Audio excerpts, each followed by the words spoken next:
Wir wollen einem neuen Miele-Staubsauger einen HEPA-Filter nachrüsten.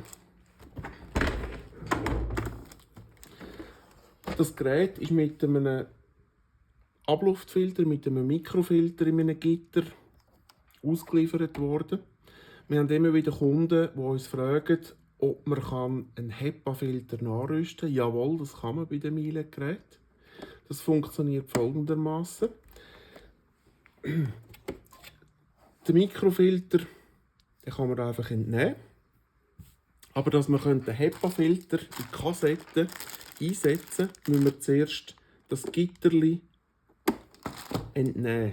Das Gitter können wir demontieren, indem wir hier seitlich die Nöcke, die Kunststoffnöcke, die wir mit dem Daumen ganz leicht rausziehen können und gleichzeitig das Gitter aufziehen, vorziehen, entnehmen.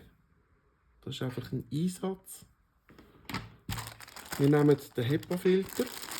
In unserem Fall, wir verkaufen den HEPA-Filter für die Gerätserie HEPA-Filtration, Unterschicht Aktivkohlefilter.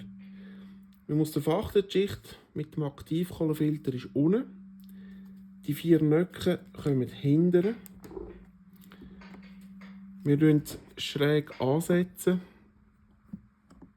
drücken den hinteren und mit den beiden Daumen drücken wir runter, bis er hier seitlich beim Nocken einrastet und da hinten seitlich bei dem Widerhaken Nocken auch einrastet.